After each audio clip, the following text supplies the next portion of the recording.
On this episode of The Best of Bias, you got your boy back in the building, episode 230. You already know what it is, Lydell Dinero. Thank you guys for being here today. Lots of stuff to talk about, lots of stuff going on in the last couple of weeks with sports and pop culture, and I cannot wait to talk to you guys about it. Prayers out to all those in SoCal, LA right now. Trying to get away from those fires, man. It's been devastating out there. We'll talk all about that and much more on this episode of the Best of Bias podcast. No more long talking. You already know what it is. Where that theme song at? Yeah. It's the best of bias. You need the earful, you should try us. From pop culture to the movies to unite us. It's the best of bias. Your best of bias. Yeah, it's the best of bias.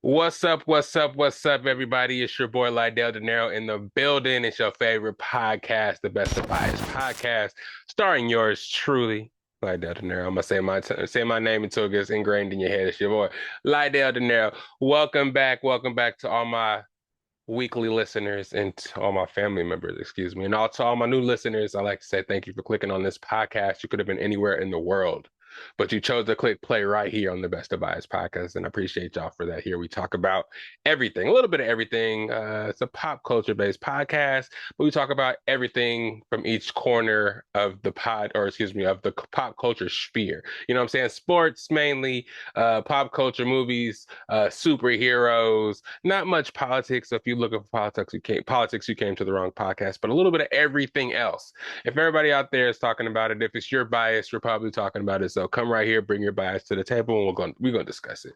You guys already know what it is. Again, it's episode 230.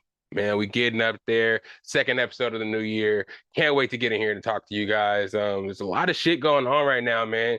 Positive and negative. But you know, a lot of the times the negative does outweigh the positive. So I'm gonna start right there, man, because we do need to send all of our prayers out to everybody out there in SoCal trying to survive, trying to avoid the fires that are taking place, these wildfires. I think it was started in the Palisades.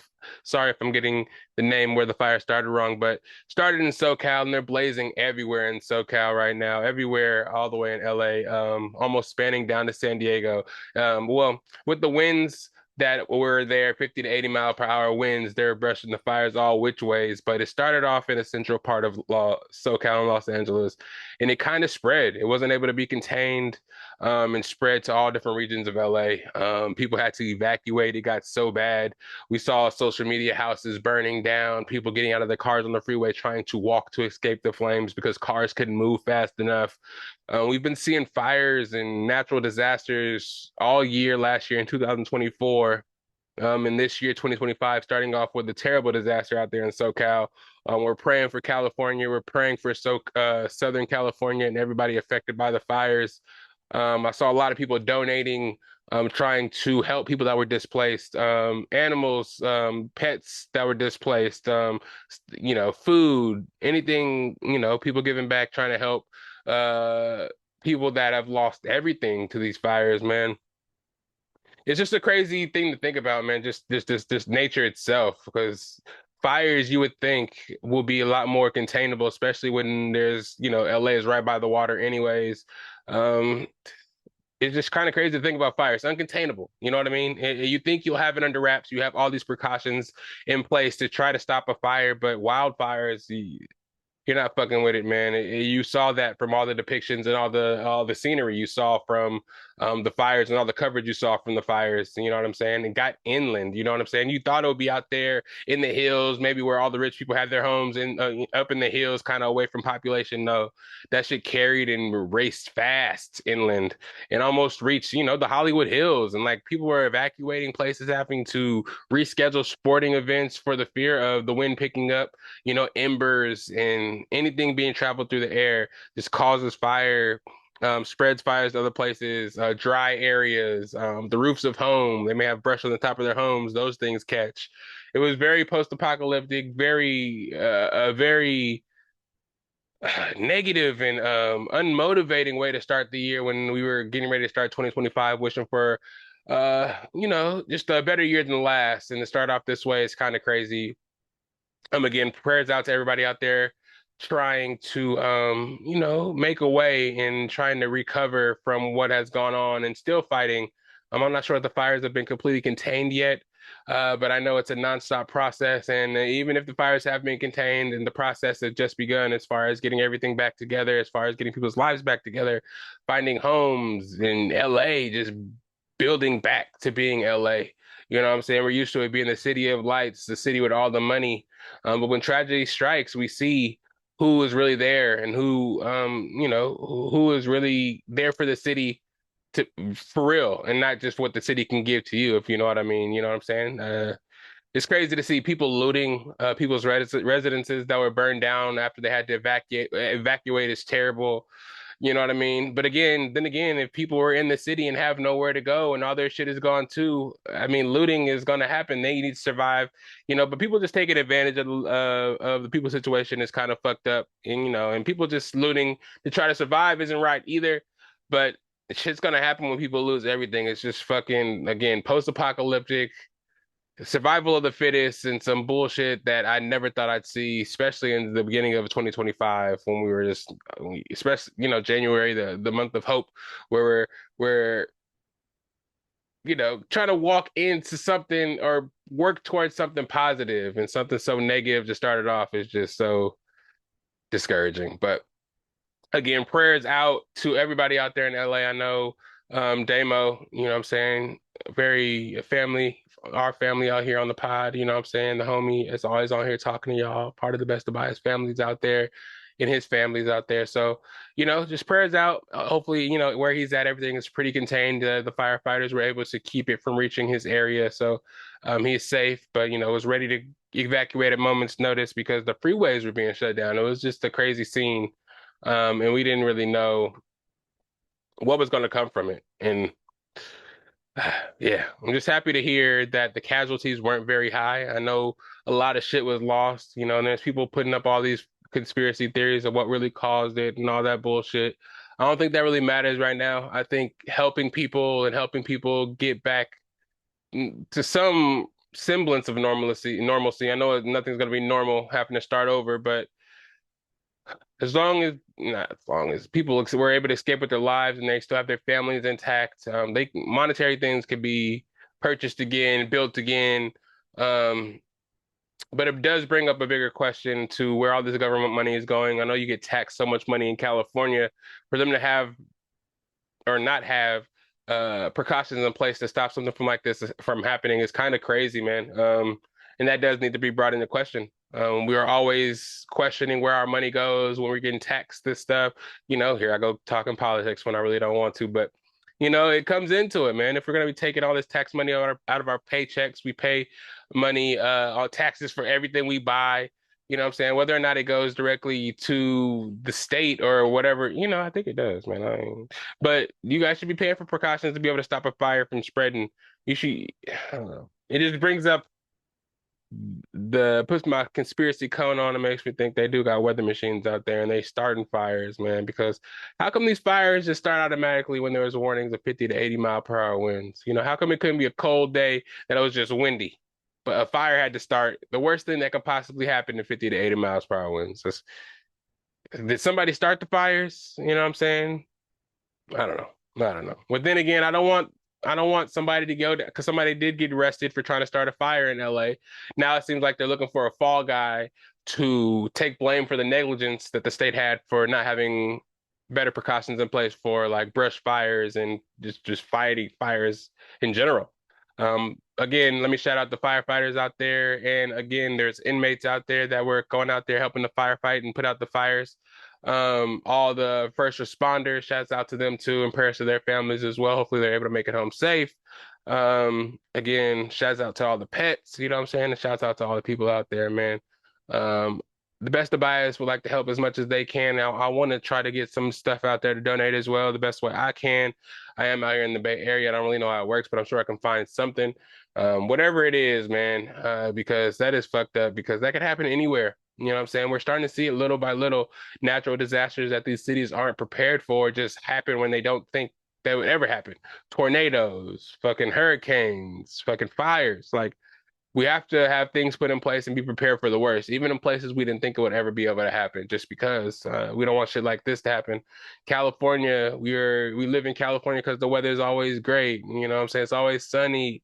The seasons aren't too extreme, but you know what I'm saying? Shit like this could happen out of nowhere and we weren't expecting. So a lot of shit to be said, a lot of emotions to be felt, but hopefully we, can turn the page and get back on the right track for 2025, huh?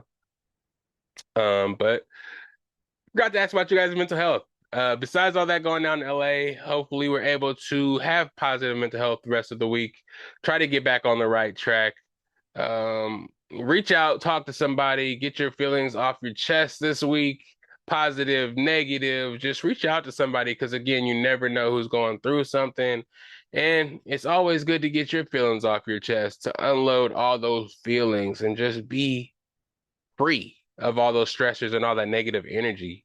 You know what I'm saying? Find you something to do. Find you a hobby, podcast, video games. Follow me on Twitch, Lydell_Dinero. You already know what it is. But you know what I'm saying? Find you an outlet that's a stressor. Always find time for yourself. Even when you got to grind. You got to go out there and get it. But just make sure you have that decompressor for yourself to be able to just be like, everything's gonna be okay. I know what I'm going to get, and I'm gonna go get it. And that's what we're trying to do, man. So take that deep breath. Hope your mental health is okay. And let's get to this mother freaking podcast. I'm gonna try to watch my language. You know what I'm saying? 2025, I'm gonna try to cut way less of the pod. Just for y'all. Let's start with this football, man, because we got some playoffs coming up. And the Buccaneers made the playoffs. You feel me? It wasn't looking too hot throughout the whole season, especially with that stretch after Chris Godwin got hurt and we lost like 4 or 5 games in a row. But we back in the playoffs, but I'll get there when it's time. But let's start. Let's go on a row. Let's go on a row because playoff season and see it's here. We're thugging. You know what I'm saying? The Super Bowl champion will be crowned out there in New Orleans this year. So we gonna see, man, what it's gonna be, man. You know what I'm saying? First game we're gonna talk about. Let's give these predictions. You know how I do with the NFL. Not many games on the slate this time, so I can take it a lot more easy and just kind of like, talk a little more in depth about the matchups and just tell you who I think is gonna win. There's not really much gonna be said. It's gonna be a lot of bias, but I know that's what this podcast is about. So let's get right into it. Firstly, we got Saturday's games. You got the Chargers versus the Texans. I'm always gonna rock with Justin Herbert, Jim Harbaugh coming in his first year, turning the Chargers around, putting another LA team on the map. I can't even be mad at it because my boy Justin Herbert, you already know how I rock. I ain't no Chargers fan in any way, shape, or form, but you already know how I feel about young Justin coming from Oregon. You feel me? I ain't got to explain it to y'all because your best advice family already know what's going on. I'm always going to support him. Any quarterback coming out of Oregon, especially of recent, because we've putting back on for the quarterbacks ever since Marcus Mariota. We've been putting out some quality quarterback play. Bo Nixon, out there playing. He in the playoffs too. So Oregon, we back on the map. But anyways, Justin, man, the progression over the last couple of years. Last year, you was done hella dirty in the playoffs. I think that was last year when they played Jacksonville, was tearing their ass up the first couple quarters, and then Jacksonville somehow came back and won, and that's how Brandon Staley got fired. I think that's how it went. But this year, I think they have a better coach, better schemes. The running game is better. They don't have as good of receivers as they possibly can have and probably will have next year. But I think this year, Jim Harbaugh is going to be able to scheme shit up. Quentin Johnston, Ladd McConkey, who else they got on the team that's out there making plays? Whoever it is that Justin Herbert's throwing to, he's throwing it to him efficiently and not turning the ball over. The run game is good. The defense is amazing. And again, Jim Harbaugh is having them on the right track. They're favored by 3 at home against the Texans. And though I thought at the beginning of the season, CJ Stroud, Nico Collins and company would be able to hold it down and actually make a run in the playoffs. With Stephon Diggs and Tank Dell getting hurt, it makes the passing game less threatening, which they can stack the box against Joe Mixon. Joe Mixon was getting off at the beginning of the season. Now I just think, if Houston's defense can show up and really shut down Justin Herbert, which I don't really think they will be able to do, they don't have corners and DBs like that. But if they are, they may be able to get by without as many offensive weapons if Justin Herbert does turn the ball over and but he's been one of the quarterbacks that has the fewest turnovers to touchdown ratios this year. So it's gonna be interesting to see. But the Chargers are favored out there in LA, and I think they are gonna win the game. They are in LA, right? No. They're in Texas because the Chargers didn't win their division. So yeah, they're in Texas. But yeah, I still think the Chargers will win that game. Again, CJ Stroud, he did dip. Everybody thought after for his first year and coming in this year, he's gonna be the shit. It didn't really turn out that way this year, but I don't think they'll get smacked. I think it'll be a good game, but of course, I think the Chargers will come out on top. Ravens versus the Steelers. The Ravens are at home, and this one, when in the division, they're favored by 9.5. I just think this is the time for Lamar Jackson to get over that hump. Everybody talks about he's a regular season quarterback, isn't really able to do shit in the playoffs. This year, I think he's able to, man. Last year, I think he got to the AFC Championship. So winning this first game in the playoffs really wouldn't say much. I mean, and also, losing this game would speak way louder than him beating the Steelers, in the first week of the playoffs. But I think Lamar Jackson, Derrick Henry, in that offense, though they don't have Zay Flowers in this game, I think the defense is coming alive enough for them to be able to control the clock with the running game. Lamar Jackson will be able to do enough with Mark Andrews and Derrick Henry, Justice Hill, Bateman, whoever else they got in the receiving core. They'll be able to do enough to get the job done. Steelers aren't going to be able to do nothing really on offense. The defense, the defense is good, but I don't think that they'll be able to score enough points to compete with how many points the Ravens are going to score unless they just completely shut the Ravens down. A lot of the times these games are close between these two divisional foes, and they got the best of Lamar Jackson a lot of the time, but a couple of times, anyways.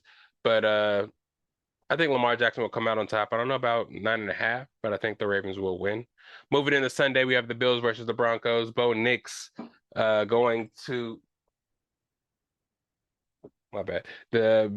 Let's see. The Broncos going to Buffalo to play the Bills.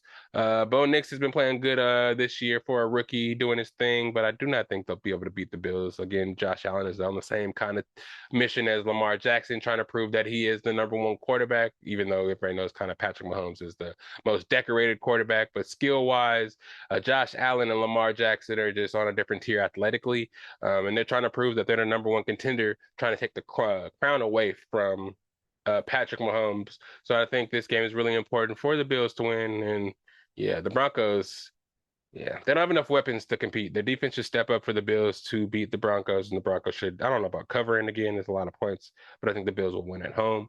Eagles versus the Packers. I'm hoping the Packers will win, but I think the Eagles will win. Unlike last year, I think they will be able to follow through and at least win the first round game here. Because if they play us next week, you already know I'm gonna rock with it. But the Eagles have been doing well. Just Jalen Hurts hasn't played the last 3 games with a concussion. They're somewhat resting their players, trying to get into the swing of things because they had their division wrapped up for a while.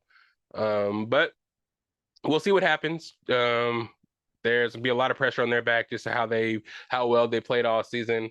The ups and downs on the team. People are doubting the coach. The coaching staff was arguing with each other. The team was beefing with each other. So nobody really knows how they're going to perform in the playoffs, given all the turmoil throughout the season. But they have a good roster. They should win. The Packers and Jordan Love, are kind of stumbling into the season. A couple of injuries. Watson. They're all really young. You know what I'm saying? I think that the Eagles defense will be able to shut down the run game of the Packers, putting the ball in Jordan Love's hands, and I don't necessarily know if he's going to beat them through the air. So I think the Eagles will win this game. The Bucks versus the Commanders. Of course, I got the Bucks winning. They're favored by 3 points. The Commanders are visiting Tampa again. We played them first game of the season. We're able to beat them. I think Jaden Daniels is a lot more experienced now. He knows his team a lot more. He has handled the NFL a lot more, been in a lot more pressure situations. So I think he'll be a lot more ready for this game. We played week 1 of the season, so he's probably learned a lot more. And we've seen a lot more of him too playing throughout the season. So maybe we got a little more of a grasp on how he plays. Todd Bowles is usually good against rookie quarterbacks, but this is the second time we play them. So who knows? Maybe Jaden is going to be able to learn us and take advantage of our soft defense because our defense is really sorry. Antoine Winfield and Jamel Dean coming back in the secondary. So hopefully that can, take away a lot of that passing game because we are a pass funnel defense. We're able to stop the run, but they can pass and do whatever they want against us. So hopefully with Jamel Dean and Antoine Winfield coming back, they can shut down the pass and maybe the middle of the field isn't open as much as it always is. KJ Britt or whoever we have out there in middle linebacker can cover that up. Levante David. And this offense, we've been clicking. Baker Mayfield's doing his thing. Bucky Irving, Rashad White, Mike Evans, 11 shouts out to him real quick. Last game, I don't know if you guys saw, 11K, 11 straight years of 1,000 yards, tying Randy Moss, tying Jerry Rice. You know what I'm saying? Hoping to pass it next year, but it was an incredible game. Happy to see how he won that game to send us into the playoffs. So we're happy to be here 4 years in a row, NFC South, 5 years in a row, playoffs. You know what I'm saying? Only team in the NFC to win and be in the playoffs the last 5 years. So that's an accomplishment, and I can't wait to see what we do. I'm hoping we can come through and win this first game, maybe even get to the NFC Championship. But if his defense don't get any better than what I've seen the last couple of weeks, I don't think we'll be able to contend with the top teams. Offense is Super Bowl caliber, but our defense, I don't even know if it's JV high school football caliber. So we're going to see what happens, but I do got the Buccaneers and Baker Mayfield taking us to the next round of divisionals, beating the Washington Commanders at home by a little more than 3, maybe even 7. Monday night, we got the Rams versus the Vikings. Vikings are favored by 1.5. The Rams are at home. They have to play in Arizona due to the fires, so they have to move over as a precaution, which kind of sucks, man. Again, hopefully the fires will get put out and handled and maintained before Monday. That way they can move the game back to LA and because it's kind of messed up for them to actually win home field advantage and not being able to play at home. So they have to get something for at least being, you know, first in their division. That's kind of fucked up for them to do. I know it's a safety precaution, but if shit gets smoldered out and everything gets a little safer by Sunday night, I think they should consider having the game back in LA. But I'm thinking the Rams are going to win this game. Just the experience of Matthew Stafford against the experience of Sam Darnold. I think that defense of the Rams are going to give Sam Darnold and that offense of the Vikings a little hard time there. The defense of the Vikings is pretty good too, so they'll see if they can shake up Matthew Stafford at all. But you'll have Cooper Kupp, Kyren Williams, and Puka Nacua coming off a game of rest. So if they're ready to go, they can give that defense some hell. So it's going to be a good game, but I think the experience of the Rams will come through and the Rams will win that game. So again, to go through the games, I got the Chargers beating the Texans, I got the Ravens beating the Steelers, Bills beating the Broncos, Eagles beating the Packers, and the Bucks beating the Commanders. And on Monday night, the Rams beating the Vikings. Quick little NBA check-in here. Nuggets, man, we're doing all right, man. We're finding ourselves, man. Not much on the NBA because it's still kind of getting there.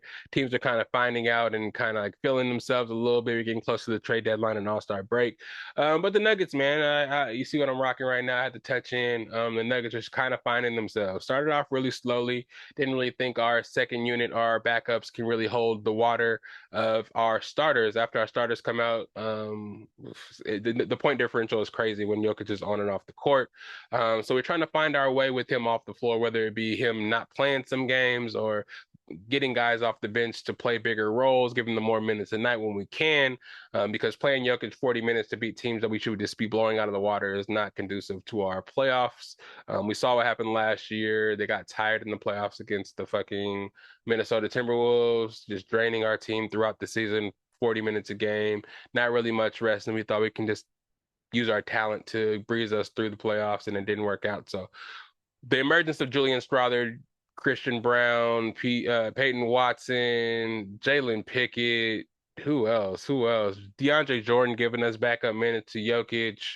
Russell Westbrook, of course, giving us that energy and being prime Russ right now, being a player that if Jamal Murray or Michael Porter Jr. isn't giving you what they need, he can, you know, be a mini Jokic and get other people open, get Peyton Watson going, get Julian Strawther going, get Jokic going, get him the ball.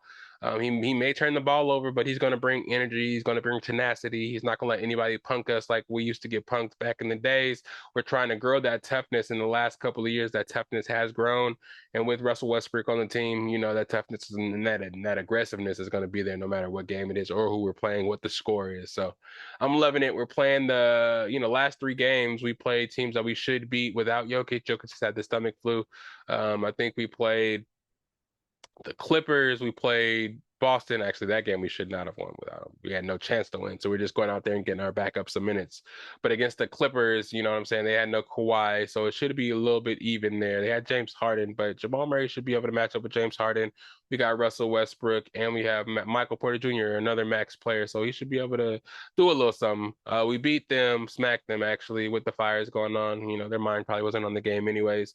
And then playing a Brooklyn Nets team without a couple of their starters, just get us on the right track, and then also just be able to bring Jokic back in off the sickness and not have to play him too many minutes. If Murray is a little, slow because he is trying to get healthy and get in shape, so if he's not ready to go, you can get other backup points and other backup guards some minutes too, because we're playing against injured people, and we're putting up points and we're beating teams that we're supposed to beat, not having to play Jokic 40 minutes against the Nets with backup players. So I think that's going well. The top teams in the West right now and in the East, the Cavaliers and OKC respectively, they're good, you know what I mean? But they're all young. They're out here hustling and running and gunning and going for the best record in the regular season. I get that. But we're going to see what happens in the playoffs when the big boy pants have to come on. The Cavaliers made a little run last year, but, weren't able to hold up against the better teams. The second year. Kenny Atkins, I think that's their coach's name, second year of him getting them right. So we're going to see Atkinson, I think it is. So to see him getting that team right, we'll see how they fare against the Celtics and the Knicks when it comes down to it in Eastern Conference Championship type shit. And then in the Western Conference, yeah, a lot of the young teams are looking good right now. It's a lot of that again. It's a marathon, not a what is it? It's a marathon, not a sprint type of thing. Houston, the Grizzlies, OKC, all the youngins. We're in the fourth seed right now. All the youngins out there, they got all the young rotational players. They have too many players to know. They know what to do with it. When it comes to the playoffs, they're gonna have to solidify their units. But we're gonna see how it goes. I'm confident in what we got going on. The Warriors and the Lakers are two teams in the West that I like to talk about. Our biggest competitions out here out west. Of my personal, friend bases like those teams the most. So seeing what they're doing as far as the Lakers, they're right now in fifth place, I believe, fifth or sixth, and I just feel like they need another superstar to go AD and LeBron. They've been waiting for that all season. They try to make do, or well, for the last couple of years, excuse me, and they tried to make do with the players they had, but it's really not working. They tried to trade D'Angelo.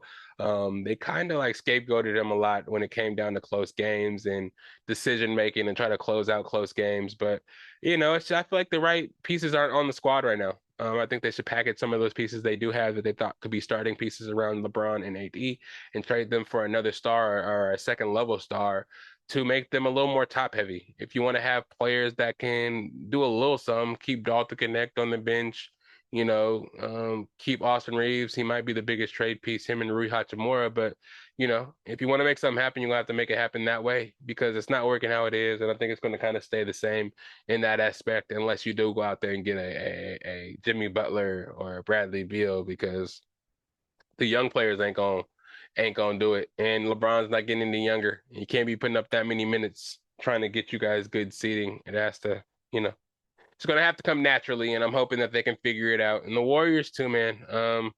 They are trying to get it together. At the beginning of the year, they're a really top seed. Everybody thought they were gonna do great. They just kind of fell off without losing anybody. I mean, Steph did sit out some games, but it just seems like their cohesiveness, Buddy Hield, fell off the face of the earth. I don't know what's going on there. But hopefully they can get it together too, man, because it's always good to see this, especially with the last couple of superstars that are in the league right now. Kevin Durant, you know what I'm saying? The Suns aren't doing too well. The last couple older superstars, their teams aren't doing too well. If they don't make the playoffs, one, it's gonna hurt their ratings because the ratings are already doing pretty bad in basketball. Not doing that bad. I mean, they're probably still doing well, but they're down anyways. But you gotta have Steph, you gotta have LeBron in the playoffs, you gotta have KD in the playoffs. So, you know what I'm saying? It's a changing of the guard as far as superstars and players in the playoffs and shit like that. But hopefully, these teams can get it together, and by the trade deadline and All-Star weekend, that these teams can make a push and we get a really exciting playoff. Because that's what I want to see. You know what I'm saying? Let's see. Monday Night Raw to Netflix. You know what I'm saying? And great event. Groundbreaking. I'm loving the Netflix doing the sporting events now and try to get their feet wet in the sports realm. It's really cool. You could tell it was a big budget production. They got out all the nostalgic wrestlers, everybody that kind of took the torch and was running with it for a while, and that are gonna try to usher in a new era. They call it the what is it called? The Netflix era? What's the next Netflix era? Or something like that. I forgot what era they're calling it, but I'm liking it, man. I'm liking what wrestling do. They do a good job of keeping older and trying to ingratiate new wrestlers in to keep the older and newer crowd in it and keep people and keep the audience growing. It's amazing. I like it. I like it. I'm trying to get back into it. I think I kind of fell off not knowing who a lot of characters were. And just so many different factions of wrestling, AEW, Raw, you got SmackDown, all that other shit. So I get kind of confused who's on what or who owns what and what wrestlers are where, who's who. Um, but Netflix, they did a really good job of bringing the who's and the what's to make it a big event. The Rock was there, the final boss. You had the Undertaker. You had uh Roman Reigns, of course. The Jimmy Uso, the Uso brothers. You had everybody, man. Anybody you can think of. It was the John Cena farewell tour. Anybody and everybody for the first episode on Netflix. They made it big. 3 hours on Netflix every Monday. I think it's going to be Monday Night Raw. So it's going to be a really cool event. I appreciate it, man. I got a chance to see The Rock again. The feels we had from that last WrestleMania. They actually brought that shit right here to Netflix on Monday Night Raw, and that was really cool. They actually did put a cool Monday Night Raw hub on there, so you can watch matches from all the wrestlers from back in the day, their championship bouts and stuff like that. I think it's an amazing idea that Netflix gets into it because I mean, not only do they have a whole bunch of subscribers and they have fucking properties that just sit there and don't get watched. You know what I'm saying? And everybody has Netflix, and nobody wants to get rid of Netflix. So for you to make this partnership and bring sports to Netflix and have them be an integral part, football games, wrestling, and there's more probably to come. And it's probably gonna start a bidding war for live sports because we have live sports that are spread out everywhere right now, especially for football. Um, but I thought it was a really cool event. I just enjoy it. Just the storylines, you know what I'm saying? Of course, we all know it is what it is. I ain't gonna call it fake because I feel like that's disrespecting the sport. It's scripted as far as who wins and the storylines and who we want to be the heels and who we want to be the heroes and shit like that. But those ladies and those men go out there and be throwing their body around. The biggest dudes in the world, the biggest girls, smallest girl be going out there doing the most death-defying shit. And I'm excited to have that back in a spot where I know exactly where it's going to be on. I can go and tune in leisurely. If I miss it, I can tune into it. So that's amazing. And I got a lot of homies that are into wrestling. So I am really happy that I actually get to watch and ask them questions and just join the community, man. Because you know me, I love jumping in these pop culture communities, and pop culture in general is a big interest of mine. And wrestling is a really big staple in pop culture and sports and stuff that I really get into. So I'm excited to have WWE back. I'm excited to see what's next for WWE. Amazing. Amazing. Amazing. I'm gonna be a wrestling head again. I might have to throw some matches and bring some more shit to the table and bring you guys more information about it. WrestleMania is gonna be in Vegas this year on not 420, but 418, 419 Easter weekend. I know they're probably not gonna be there on Easter because everybody, it's the holiday, the sacred holiday. But 18, 19, should we go? Should the best of buyers go to WrestleMania? Should we be in that thing? I don't know. You gonna get it popping, but. All right, I'd be remiss if I didn't talk about this. You know what I'm saying? Because I always talk about how much I respect his podcasting repertoire, his success in the podcasting world, his broadcasting prowess. You know what I'm saying? Mr. Joe Budden. You know what I'm saying? It's my guy. I still listen to his podcast. Again, I don't stand behind everything that man be saying because I probably be getting wild, and he has a right to his opinions and everything that he does. But the situation that came out with him in the news of recent, this man got caught outside in his apartment sleepwalking butt naked. Hey, again, the report wasn't sleepwalking. I listened to his podcast. He talked about this a little bit, but it was very, very vague. And then he disappeared from the podcast for a little bit. So I'm like, what? Where Joe at, man? You got Flip, Ish, Ice, Mel, Imani, all them on the pod, but why isn't Joe here? The first one is okay because sometimes everybody takes vacations, they take 1 week off or whatever, and then they come back and be like, I was on vacation or I was sick. When it got to 2 weeks and he didn't come back, I was like, maybe he really is sick, got the little stomach flu or some shit's going on. When it got to 3 weeks and the 4 weeks and he didn't show up to a pod, I was like, oh shit, what's happening? After he canceled his Friendsgiving episode, shit got a little weird and they're being real secretive.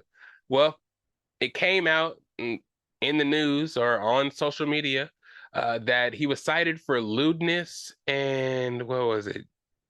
Criminal trespassing and lewdness or some shit like that. He was outside of his neighbor's door naked, trying to get into the apartment, I guess, trying to scan his code to get into the apartment and got caught on the Ring camera.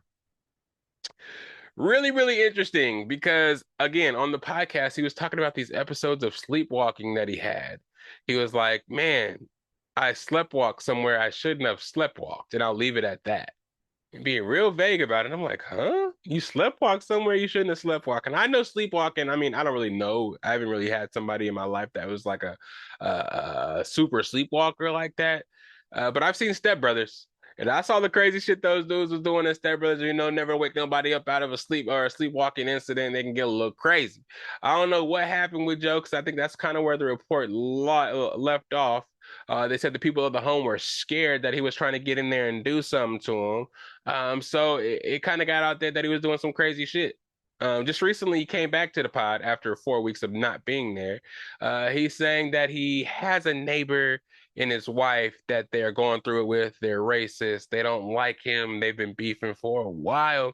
They've been doing a whole bunch of shit to try to get him in trouble with the building. Joe Budden's cool with the tenants of the building or the owners of the building.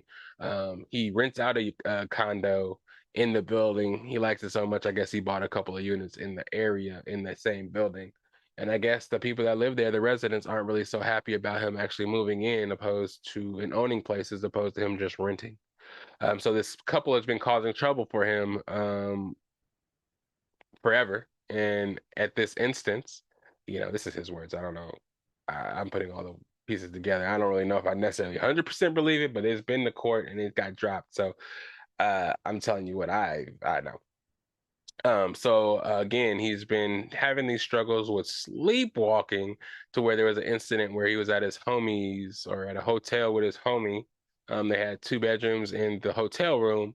Joe was sleepwalking and accidentally got into his homie's bed, thinking it was his bed, but this nigga sleeps naked. So he be walking around naked, sleepwalking, not knowing where he is, ended up in the wrong places. So he went to the doctor for that and got checked up, and he was diagnosed with some sleepwalking disorder. Whether or not this really is what happened, but this is what he's saying happened. And, hey, I wasn't there. So, and he went to court for it, and they proved, or they said that the people cannot prove based on that Ring camera that he was trying to break into the camera or doing anything lewd, because to be lewd, doing something lewd, you have to be like touching your penis or masturbating or something weird out there, for them to be him to be actually being lewd or accused or what is it, found guilty of being lewd.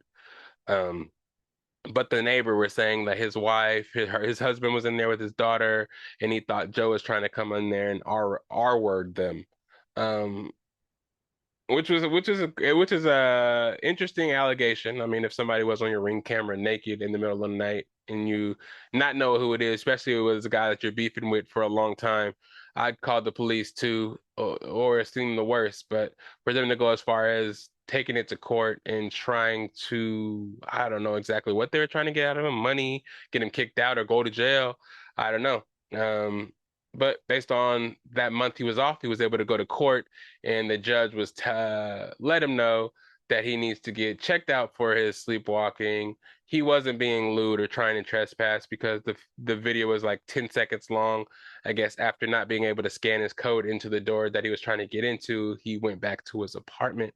But them getting that video and being able to present it to the police, they're able to frame it as something else. The case was dropped and Joe Budden's back on the podcast. But during the time off and he wasn't there, social media was going crazy, saying that he was trying to get in there to have go to a sex party with their daughter and their friend, or he was standing outside the door trying to join in or something or try to get in.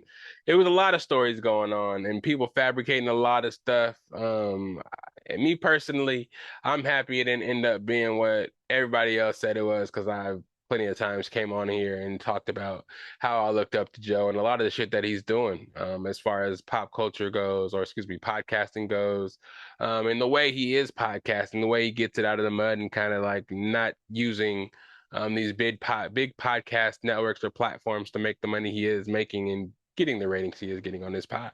You know what I'm saying? And just saying he's not my ultimate, the only pod that I look up to, but he's definitely a reason or a pod of motivation, person of motivation I look at in the podcasting world to be like, maybe if I can do some things marketing wise that he's doing, the Prize Picks deal, you know what I'm saying? He's making some moves, man. But everything people do, I can't really get behind. But I'd be remiss if I didn't tell that story. I didn't want to be too biased, you know what I'm saying? I do fuck with Joe Budden in his podcast, but that is a crazy story, and y'all probably like, why he didn't address it? Why didn't he talk about it? Is it because he likes Joe that much? I don't know. Nah, it's a weird ass story. Celebrities be doing weird shit, but hey, if more shit comes out later saying that he was doing some weird shit and he was trying to do all that, I take back everything I'm saying. I'm just letting you know what I know and the stuff, I feel like I need to report. As the best of bias, as a podcaster, as a lightweight journalist, as a pop culture journalist, you feel me? That's what I kind of consider myself, you know what I'm saying? But moving on, should we do dual cameras for this? Dual camera, Skip Bayless, you nasty boy. 1.5 million for the cooter? Nah, I'm just playing. That's crazy. That's crazy. Y'all heard about it, right? Skip Bayless and the FS1 hairdresser trying to file a lawsuit against Skip Bayless and FS1 basically for the shit that's going down there. I guess they freaky as hell over there on FS1. Again, supposedly the hairstylist over there got propositioned by Skip Bayless. Skip Bayless offered her $1.5 million to have sex with him. Him being a married man, one of the talent scouts, one of the higher ups at Fox as well, is being accused of grabbing her butt and her going to Joy Taylor, another associate at FS1 and one of the female anchors, and letting her know about it. And Joy Taylor just being like, nah, it's nothing. Forget about it. If you want to make it in this business, you're gonna have to like just suck it up and just go on about your day. Otherwise, there could be consequences. A lot of crazy shit was going on. I know you guys have probably heard about it by now. But the hairstylist did a good job of making Joy look like an asshole. The lovely Joy. We all love Joy. You know what I'm saying? And her doing her thing behind the scenes is her business. You know what I mean? I will never go out of my way to call Joy Taylor out of her name. Who she sleeps with behind the scenes is her business. If she wants to sleep with Emmanuel Acho to get a spot on the show, that's her business. You know what I'm saying? But it is kind of fishy, kind of the shit she said about the Dixon dude, the higher up that she was sleeping with in the company. She was like, if anybody found out about it, I'll just say that he was kind of propositioning myself. Once I get to a certain spot in power, and I feel like I'm kind of untouchable in that sense, I'm gonna tell people that he forced himself on me, and the only reason I hooked up with him because he made me do it. Sketchy business, sketchy business. FS1, I don't understand what is happening over there. I'm happy Shannon Sharp got the hell up out of there quick, fast, in a hurry, because y'all freaky as hell. Leave Joy Taylor alone, though. Hairstylist, spilling the tea. $1.5 million. Skip, you are crazy. Check it out for yourself. This lawsuit on FS1 is going crazy. Tell me how y'all feel. Yeah. Anyways, I'm back. But yeah, it's crazy as hell.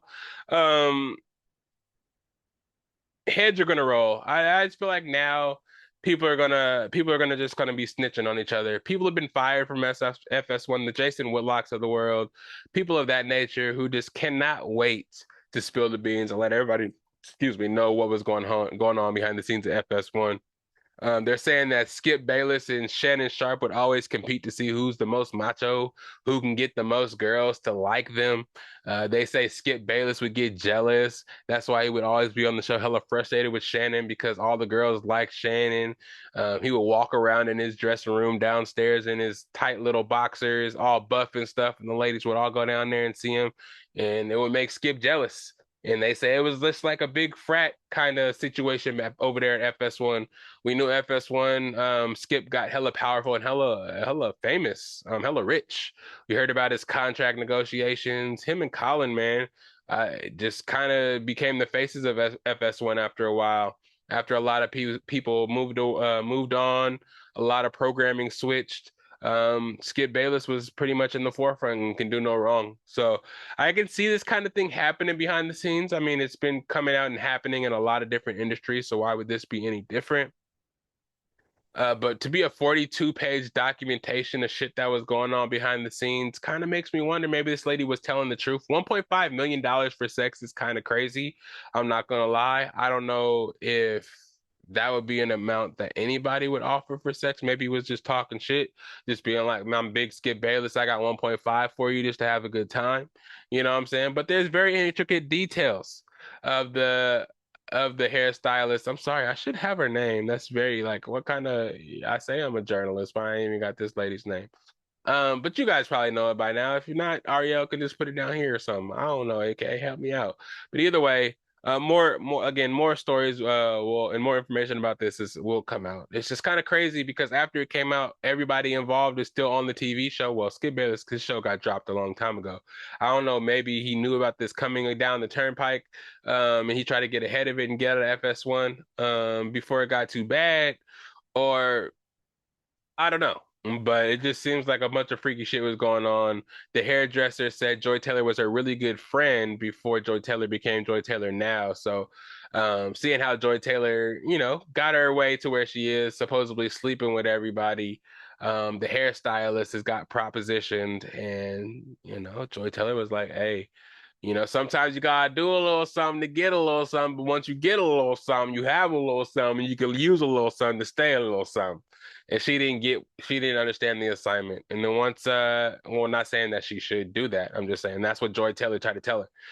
And when she didn't want to go for it, she was like, fuck this. I am letting everybody know what's good, what's going on behind the scenes, and what people are doing to get jobs. This is why Joy Taylor has what she has, which is kind of fucked up because, I mean, if that was what's happening with Joy Taylor, that's her own personal business. I don't think she should be put on blast. I think more so she should be trying to, again, pull charges against Skip Bayless if that's who it's against, and this CEO guy that she is actually trying to sue as well for wrongful actions. You know what I'm saying?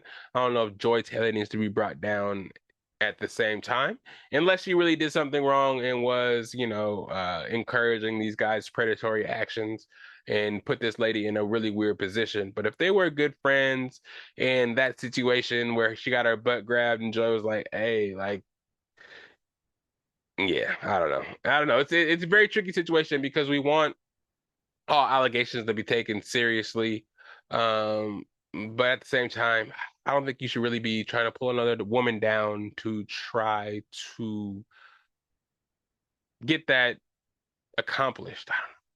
Because I feel like if Joy Taylor was complicit, then she does deserve to be dragged. But if she wasn't, then I think we should kind of like put the blame where it actually needs to be and stop trying to tear down a black woman. You feel me? Which Joy Taylor is. You feel me? So we can't forget that. Drake dissing LeBron. I don't really understand this personally. I like Drake as a music artist. I say this every time when I start talking about these Drake topics. I just don't understand the angle.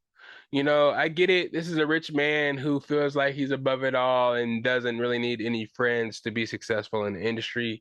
But I feel like a lot of these people that you're beefing with or trying to beef with or just saying you don't give a fuck with are just gonna make your life worse or just make you look crazy by not caring about what shit that you're doing. The UMG and the whole suit shit that's going on with you trying to sue the label, I get it. That's a personal gripe, and you may have something there, but with the angle of it being like, okay, everything Kendrick Lamar was doing is not popping for real. It was all bots and shit, and I'm suing them for pushing your music when it really wasn't good type shit. That's a bad angle. The whole dissing Jay-Z and throwing up the video or pictures of him getting stolen by Solange, bad look. you going at LeBron just because he was at the concert. I don't know what was going on behind the scenes. I don't think anybody really knows what went on behind the scenes for these rich people. I don't know if he said something to him saying that he really chose a side with Kendrick Lamar, said something to somebody letting him know that he chose a line or chose a side with the whole Kendrick Lamar thing. The whole freestyle, I fighting Irish, I don't know. People were interpreting it as it was LeBron that he was dissing. There's lines in there talking about don't make me expose your fake persona.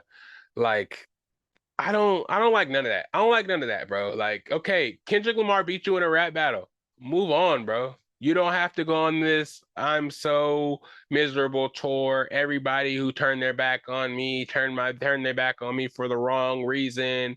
They deserve to be, attacked, destroyed, or my fan base needs to be turned negatively or activated against them. I don't think that's the right thing to do, bro. Don't become one of these troll internet dudes, streamer dudes, you know what I'm saying? Like the dudes you employ.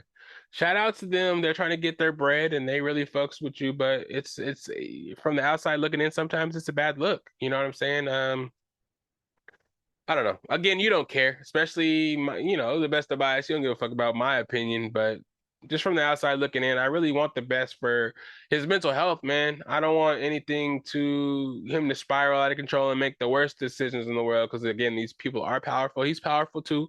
You know what I'm saying? But the collection of people that you're trying to go against, the things that you're doing, the threats that you're making and the actions you're taking to follow it up, just that they don't just seem cohesive. I don't know if there's an angle or not, you know what I'm saying? And again, at a certain point, it's like, is it the person? Everybody feels the same way about you.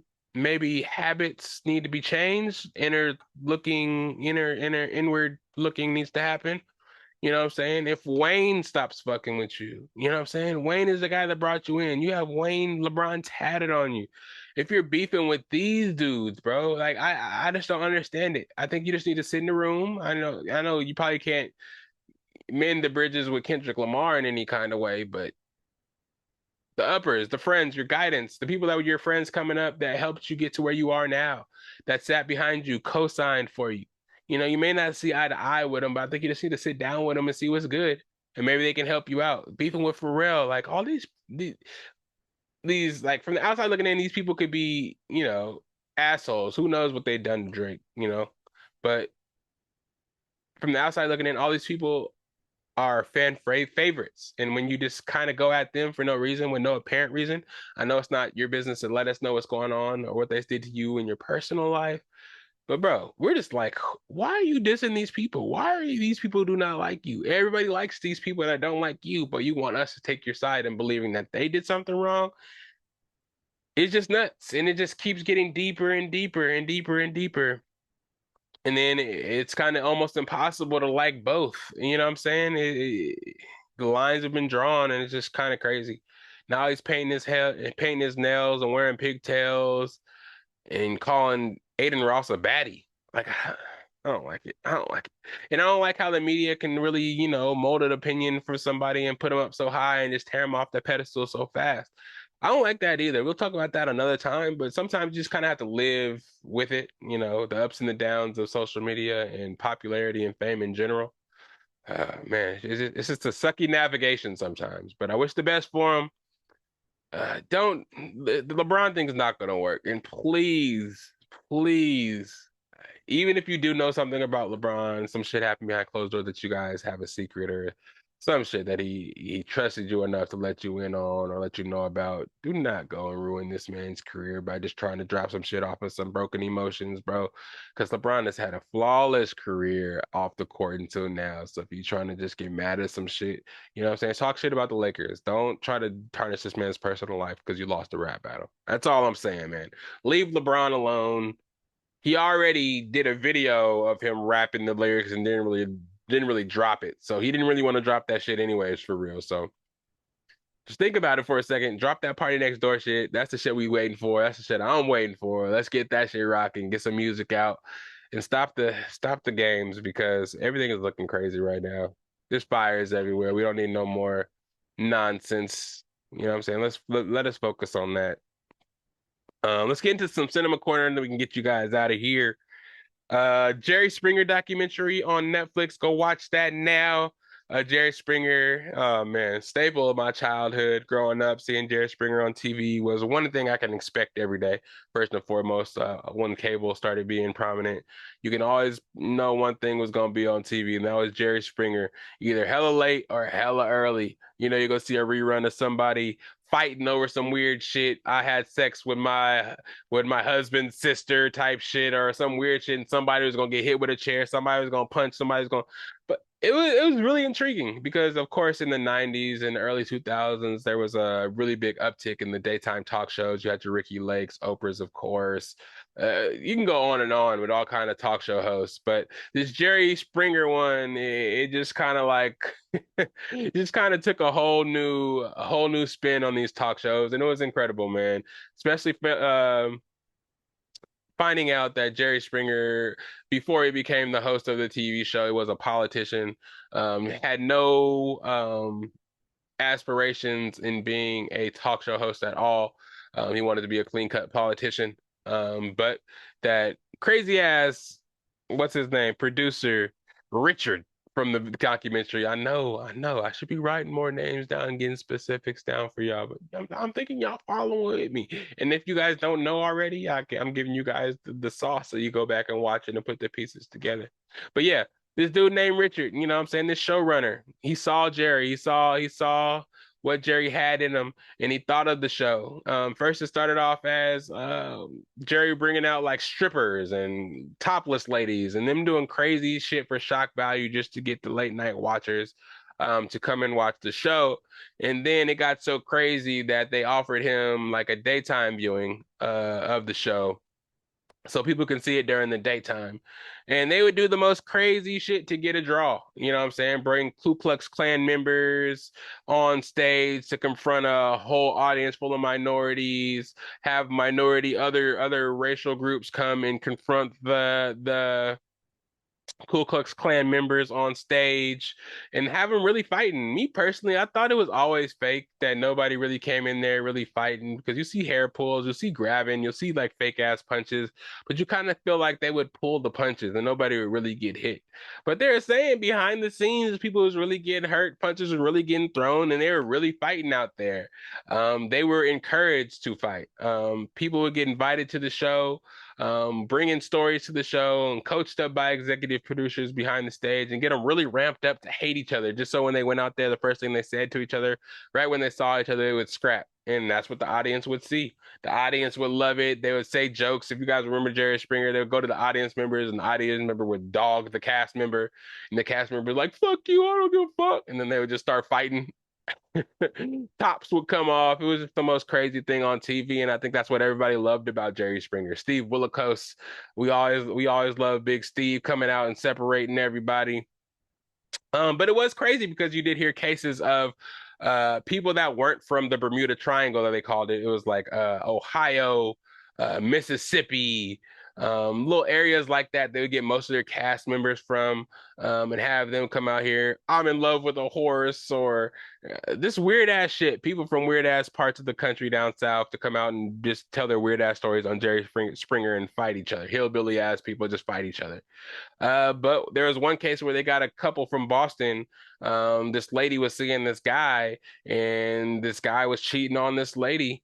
And you know what I'm saying? I guess she was heartbroken, and before they're able to return from the show, there was a triple murder. There was a murder and a murder suicide. All three cast members from the show killed each other. It was a love triangle. They killed one of the lady that she was with that was getting cheated on got killed, and then the couple killed themselves. It was crazy. It was crazy as fuck. It was one of the most real moments on Jerry Springer that kind of got Jerry in trouble for a minute. It was like, what are you guys doing on the show? You're promoting all this violence. People at first were thinking it's fake, and then once the people died, it was like, okay, now what are you guys doing? This is trash. You guys are putting on TV. People were thinking that Oprah was putting hit pieces out on Jerry Springer because Jerry Springer was beating Oprah in rankings for a couple of weeks. It was just or ratings for a couple of weeks. It was crazy. It was interesting to see Jerry Springer navigate for just him being such a nice guy and him has to deal with such messy shit. You know what I'm saying? And the showrunner not giving a fuck. This fool said if he could execute somebody live on TV, live on air, he would do it for ratings. He didn't give a fuck. So anything he could do, he did do. And anybody that kind of questioned what he was doing, the showrunners or anything, if he couldn't get people to do crazy shit, if he couldn't find the craziest stories, get people on stage to do the weirdest shit, he would just press them. He had this like soprano kind of like mob boss kind of mentality. Just make people do shit. Everybody that worked under him was scared of him. He would make them do hella demanding shit, and if they didn't do it, they would be threatened to be fired. He drove him to drugs. Like these people were just reflecting on the shit and was like, man, it was the most terrible thing I've ever done. But it's interesting. Check it out. It's on Netflix now. Yeah, man, they're coming out with a whole bunch of good documentaries. Netflix is becoming the place to go for the documentaries. So if you guys are into documentaries, go check it out. Jerry Springer. I forgot exactly what it's called, but you'll see it. It's like one of the top 10 right now. Next up, I don't know if you guys watched the Golden Globes, but you know what I'm saying? It was this past week. There was some good shit in theaters and on TV this past year. Well, I guess it was good, but I haven't really seen a lot of it or heard of a lot of it. It wasn't really marketed the best, I guess. And I guess it was the strike last year, so I guess a lot of stuff wasn't really marketed or really promoted the way it should have been just because of the whole strike, directors and writers strike. But I got a couple of topics here for you, a couple of categories and the winners here for you. And just to breeze through. It's a lot of them, but I'll just breeze through it. Best motion picture, we had The Brutalist. I haven't seen The Brutalist. Adrian Brody, I guess, did his thing in that movie. Haven't seen it. Let me know if you've seen it. Best limited series, Baby Reindeer. Crazy as fuck. I thought that was gonna be The Penguin. Baby Reindeer must have been dope. I haven't seen it. I have to check that one out. Let me know if you guys like that one. Box office achievement, Wicked. I really thought that would have been Deadpool or Inside Out because I heard they did crazy in box office, but I guess Wicked did more. This goes to see what I call myself a movie and TV watcher, and a lot of this shit's kind of new to me. Best drama series, Shogun, that was really good, one of the best of the year, and it deserved every award it won, and it won a lot. Best actor in a drama film, Adrian Brody in the Brutalist. Best actor in limited series, Colin Farrell in The Penguin. That was automatic. That was a given. If you guys haven't seen The Penguin, we reviewed it here on this show many times, but he definitely goes into a whole different role. This fool is Irish, and he goes into a fat suit and becomes a fucking Gotham City Tony Soprano. It's crazy. Check it out if you haven't seen it. Well deserved for that. The best supporting actress we in a TV series, we had Jessica Gunning in Baby Reindeer. I think that should have went to Christina. Oh, sorry, again, I don't know the name, but the lady that played Sophia Falcone in The Penguin, she acted her ass off, and I feel like she should have won. I think she should have won Best Supporting Actress in a TV series, at least. Best Supporting Actress or Actor in a TV series was I want to get his name right. Tadanobu Asano, main character in Shogun. You know him from fucking every Japanese movie. He plays the main character. He was in John Wick 4 recently. He was Scorpion in Mortal Kombat. Plenty other things. You probably see his face. You know exactly who it is. Let's see. Best Actress in a Drama Series or Drama Film. Fernanda Torres and I'm Still Here. Haven't seen it. You guys let me know how it is, but that's who won. Best Actor in, let's see, TV series. Jeremy Allen White for The Bear, season 3, I think it was. Man, I haven't seen The Bear either. I haven't finished season 2, but I guess it is. You know, the stakes do get really high. Number one, I feel like it was cool just kind of getting into The Bear and just knowing, oh shoot, how it actually was. But uh season 2 and season 3 I haven't really seen, so we're going to see. I should check it out and see how it is. It's on Hulu. I'll check it out. But The Bear, he's doing his thing. Jeremy Allen White. um Best Actress in Limited Series, Jodie Foster, True Detective. Again, I really think that Sophia Falcone should have won this. Jodie Foster is a good actress. The show wasn't really that good. She played a good role in that show, but I think she got that award off a name base. Again, she cussed a lot, had a lot of sex as an old woman in that show. I get it. I don't know. I just don't think her character was good, but I just really don't think she beat Sophia Falcone. She did literally, but I think her performance was a lot better. Best Actress in Drama Series, Anna Sawai from Shogun, the main actress in Shogun. She did a great job. Shogun was an incredible show. It's on Hulu and Disney Plus now, FX if you haven't seen it. She did her thing. Both actress and actor did their thing in Shogun. Shogun's a great show. Best male actor in a drama series, we had Hiroyuki Sanada. Hmm. Let me see. Was that the actual guy? I feel like best male actor in drama series, Hiroyuki. That's the main guy that was in uh Mortal Kombat. He was in John Wick, and he was in of course, Shogun, the main character. I think the best supporting actor was Tanabu was the homie, his friend that had to go through hella shit to support the main character's coup against, the main, shoguns and shit like that. I think it was his homie. He did a great role too. Man, everybody in that show did a great job. So, if you didn't see the Golden Globes, I'm sure you can watch it anywhere right now on demand to check out who won. You can check out the list of more winners and shit like that. Best animated film, Flow won. I thought Wild Robot was going to win that, but I really didn't see or Inside Out because of all the money it made. But I didn't really see any many animated movies this year. But again, all the awards are up there. Check it out now. Congratulations to everybody who is, works behind the scenes, giving us our TV shows, movies, scores, sound, colors, lights, everything in the film and movie industry. Thank you guys, and thank you guys for, being back to work. You know what I'm saying? Not in a negative way. I'm glad you guys got what you guys deserve because we are nothing pop culture wise without movies and TV shows and shit like that. So thank you, because without y'all, there is no us here at the Best of Bias. You feel me? Next, let's talk about Creature Commandos, James Gunn. Should I do another James Gunn cut? Should I do another James Gunn. Should I do another James Gunn dual camera for y'all? You feel me? Dual Anyways, no. I'm messing up. I can't do dual cameras. I can't even talk.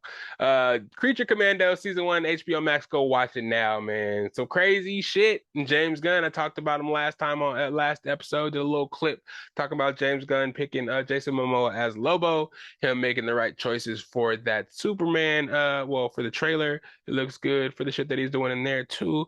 His animated side, the Creature Commandos. You already know how DC rocks when it comes to their animated stuff. Their animated stuff is always top notch. So he had big shoes to fill coming in, putting out his first cartoon and animated series. And I just want to talk about it as a whole. I think it was amazing, actually. The way they gave you a team, it's the common James Gunn team up type of thing he always does. Gives all the characters their own little personal salvos, lets you know about the characters, gets you to love the characters, but it does it in a way that's concise and it all kind of rolls up into one at the end. I really like that. From GI Robot to the Bride to the Frankenstein to who else? Dr. Phosphorus. Everybody, man, they all had their own personal little stories, and though they're creature commandos, kind of like the Suicide Squad, kind of mercenaries for hire, but they're also captured prisoners.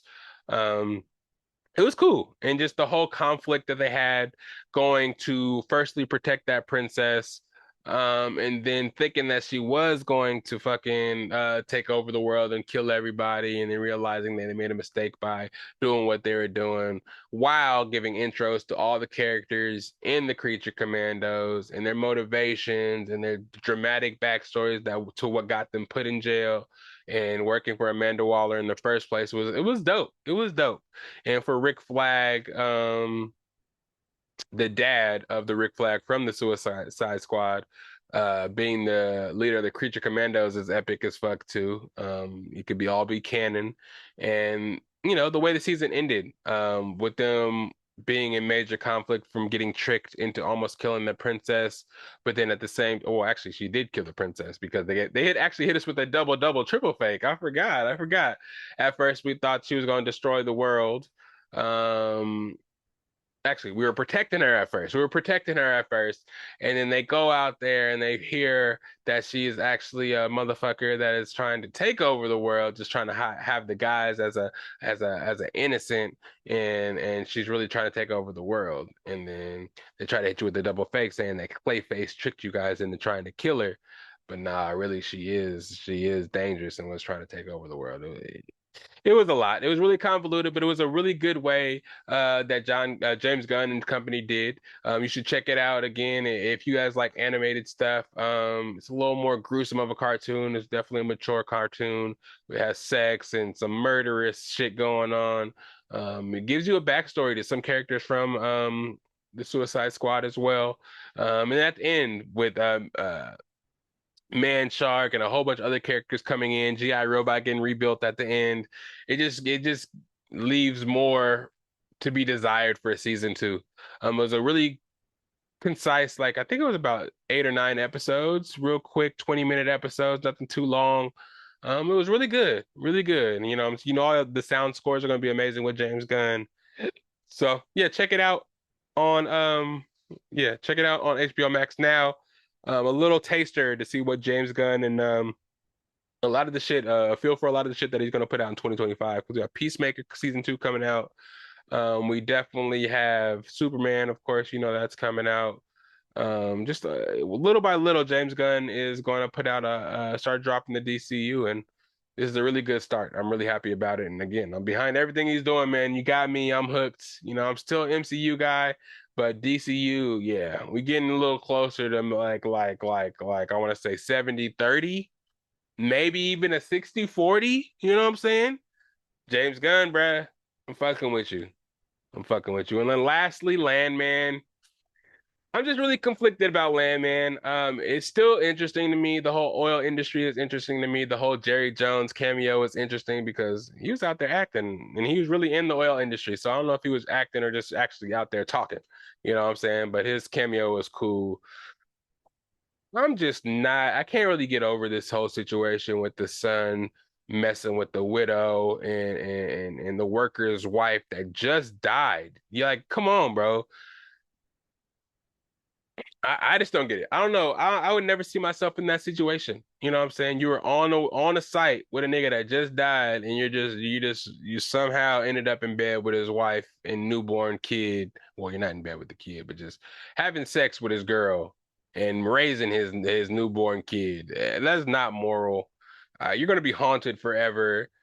I don't care what the temptation would be. I don't care how the cute the girl is, bro. There's nothing right about what you're doing, dog. And it's kind of stopping me from liking the show, bro. The girl, it's like, okay, she's mourning, so I can give her a pass to a certain extent. But then after a certain point, it's like you're coming on to this guy. You lost your husband. If I was the husband, I wouldn't want you to have sex for another 3 years. You know what I'm saying? I want you to mourn me for at least a couple of years first before you're going and trying to get in bed or just start a family with another nigga. I get it. I get it. He's there for you, taking care for you. He felt bad. His intentions in the beginning weren't to have sex with you. But you pressuring him into making that decision, and then him little by little falling into the plan of, or falling into the being convinced that, okay, now I'm gonna take your case, fight for your family, try to get you hella money. That's the right thing to do. But be sleeping with the girl, nah, nah. She gave you so many opportunities. Doorbell ringing, phone ringing. She's like, it's a sign from God, sign from my husband. We shouldn't be doing this. And then she laid you down, had you vulnerable, penis in your hands. She was like, if you do this shit, you stuck with me. You had a chance to back out and go find something different, bro. Your daddy rich. You got a sister that probably got some fine friends you can hook up with. You won't have the trauma bond with these new girls you meet, but I don't think it's a good idea. You almost got killed by her family members for thinking that you had something to do with making the rig explode. You're staying at their house. They don't like you doing yard work or staying with the girl because they think you may be sleeping with her. They think you may fall in love with her and you may end up sleeping with her, and you do. You end up bringing dude to family events. It's like, bruh. I just don't understand it. And the more and more it goes on, the more and more it's making me annoyed because Pops is going through all kinds of shit. The business that he's in is hella shady. People is dying. Army soldiers is blowing up motherfucking cartel members. Cartel members won't get back. While the rich dude that's funding the whole thing is dying, leaving him in charge to hold the water. It is just wild, and I think you also should check it out. None of these shows be paying me at all, and I be promoting them all. But hey, this is what the fuck I do. I do it for you guys because I know y'all be bored at home wanting something to watch. You be like, what should I watch? What should I watch? I got it for you. Lydell Dinero is always gonna bring the sauce, always gonna bring the information, always bring you guys something to watch, something to get jiggy with. You feel me? But yeah, Landman, Paramount Plus, check it out now. If you guys haven't got caught up, catch up before Sunday because after all the playoffs is done Saturday and Sunday, hey, check out Landman to ease you right into your next week. And next week is my birthday, y'all. Y'all can leave me some presents, send me some, buy some merch, send me some gifts. Click, all I need for my birthday is for y'all to hit play, thumbs up on all these videos, you know what I'm saying? AKA, let them know where to find us at. Best of Bias. Yeah, and it's the end of the podcast where I'll let you know where to find me at as well. We made it, y'all. Hope this weekend is wonderful for y'all. Where you can find me at is SAC_Lydell, Patrick_Lydell on the Snapchat, SAC_Lydell on Instagram for me. For the podcast, I have a podcast Instagram. It's Best of Bias, of course. On there, you see Growly. You'll know exactly where to find me. Hit that like button. I have stories every day, pretty much showing you guys what I'm gonna talk about on the pod, or shit that I may not be talking about on the pod that I want you guys to know that I know that you know that I know that we need to talk about. You feel me? So comment on there. We can chop it up, talk a little bit about it. I'm gonna try to do more polls and more interactive stuff for y'all on the story as well. You know what I'm saying? I gotta get the followers up. You know what I'm saying? I'm trying to make a more dent in my social imprint. So all that's fine. Again, Best of Bias. You can find me on the pod on Instagram. Excuse me. TikTok is about to go away, so I'm on TikTok now. So you can find the videos and stuff there if you want to keep along until they kick that shit off or wherever. If there's still access to TikTok somewhere in the future, we can fuck with it still, and I can still post it up there. But mostly, you're gonna find me on for the Best of Bias. It's gonna be Instagram. And we're gonna be on YouTube, of course, AKA thank you for all the videos, you know what I'm saying? Follow AKA, his ad is right there, music, and a whole bunch of other shit upcoming. I know he works a lot, but I don't know if he has any ventures currently that he's working on, but I'm sure he'll let you know what's going on. Again, thank him for always putting these videos together for all my people that don't listen audio-wise on the podcast platforms. You listen on YouTube. This is for you right now. Thank AKA for bringing these there for you. Doing clips for y'all. All this shit, man, it takes a village, you know what I mean? And I say I do it by myself, but me and AKA, and you know what I'm saying, y'all, Best of Bias listeners, you guys give me the juice I need to get out here and do these pods. So y'all, I thank y'all too for being here. Click and play, because without y'all, there would be no me. And you could be anywhere in the world. What I say? Would you click play on this You click play on this podcast today. So you know what? Enjoy your weekend. Love somebody. Hope you guys are doing well. Pray for the people out there in SoCal. You know what I'm saying? Give help if you can. Go get you some merch, hats, beanies, dad hats, bucket hats, whatever you need. It's the Best of Bias podcast. Where that theme song at? Episode 230 in the books. It's your boy Lydell Dinero. Let's have some fun this weekend. Go Bucks, and let's get it. See y'all next week. Yeah. It's the best of Bias. You need the earful, you should try us. From pop culture to the movies to unite us. It's the best of Bias. Best of Bias.